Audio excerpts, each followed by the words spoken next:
Hi hello welcome to రా cooker and vlogs.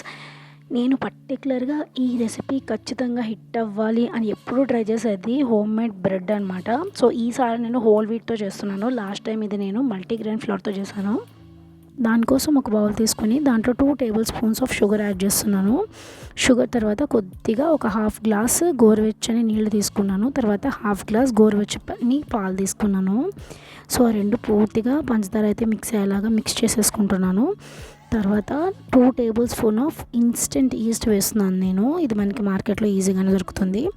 So east వేసిన తర్వాత మీరు చూస్తే ఇక్కడ ఒక 1 మినిట్కి ఇలా బబుల్స్ లాగా వస్తాయి. సో కంప్లీట్గా అది మిల్క్ అండ్ వాటర్ మిక్చర్లో బాగా కరిగేదాకా కలిపేసి ఒక బౌల్ ఫుల్లో ఇప్పుడు మీకు చూపించిన కప్ అంతా గోధుమ పిండి వేస్తున్నాను అనమాట, హోల్ వీట్. సో దాంట్లో వేసి నేను ఇలాగా దీన్ని ఏమి గట్టిగా మనం చపాతీ పిండిలో కలపాల్సిన అవసరం లేదు. ఆ మిల్క్ మిక్చర్ అంతా దీంట్లోకి పూర్తిగా ఇలా పట్టేసేటట్టు నీళ్ళు లేకుండా, అదే కొంచెం నీళ్ళుగా లేకుండా గట్టిగా ఉండేట్టు పెట్టుకుంటే సరిపోతుంది.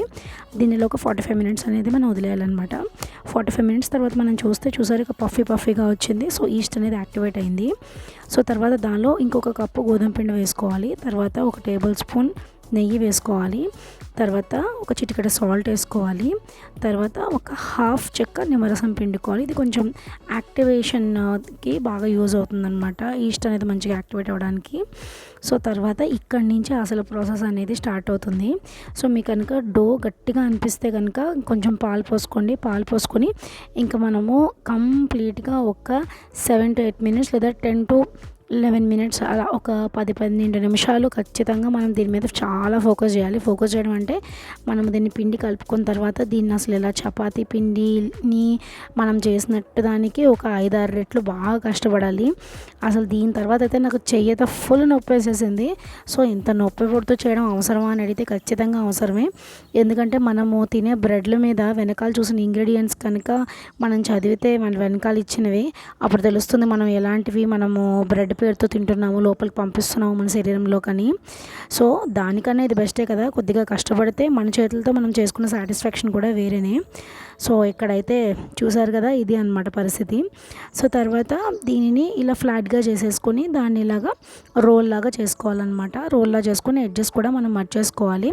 తర్వాత ఒకసారి దీన్ని ఫ్లాట్గా చేసుకోవాలంటే మరి ఇలా ముద్దగా కాకుండా తర్వాత ఒక బ్రెడ్ని తీసుకొని దాంట్లో కొద్దిగా నెయ్యి వేసుకొని మొత్తం అంతా స్ప్రెడ్ చేసుకోవాలి. తర్వాత ఈ లోఫ్ని దాంట్లో పెట్టేసుకొని దానిని ఒక 2-2.5 అవర్స్ వదిలేయాలి. తర్వాత ఒక కడాయిలో కొంచెం సాల్ట్ తీసుకొని స్టాండ్ పెట్టుకొని ఈ 2-2.5 అవర్స్ వరకు వదిలేసిన బ్రెడ్ లోఫ్ టిన్ అనేది దాంట్లో పెట్టాలన్నమాట. సో ఇక్కడ మనము 45 మినిట్స్ తర్వాత నేను చూస్తే ఇలా నైఫ్ ఇలా దింపితే అది లోపల అసలు ఏం పచ్చలేనట్టుగా వచ్చేసింది. సో నేను దీన్ని కిందకి దింపేసుకున్న తర్వాత దీన్ని కొంచెం సేపు చల్లారనిచ్చి ఒక క్లాత్ వేసేసి దీన్ని పక్కన పెట్టేసుకున్నాను అనమాట. సో అది పూర్తిగా చల్లారిపోయిన తర్వాత మీరు చూడండి చాలా స్పాంజీగా వచ్చింది అండ్ టేస్ట్ అయితే చాలా బాగుందనమాట. నేనైతే అది పచ్చిగా ఉందేమో లోపల అని భయపడ్డాను, ఎందుకంటే అవెన్లో చేయట్లేదు, నేను కడాయిలో చేస్తున్నాను కాబట్టి. సో ఇలా స్లైసెస్ కింద చేసుకుందానని నేను జస్ట్ కొంచెం గీ వేసి పెనం మీద రోస్ట్ చేస్తున్నాను. ఇది ఇంకా పఫీగా ఎందుకు రాలేదు అంటే బయట కొన్న బ్రెడ్ అంతా పామ్ ఆయిల్ ఉంటుంది. సో అలా పఫీగా ఉంటుందన్నమాట. సో మీరు కూడా ఈ బ్రెడ్ ట్రై చేసి ఎలా వచ్చిందో నాకు కామెంట్ సెక్షన్లో తెలియజేయండి. Thank you.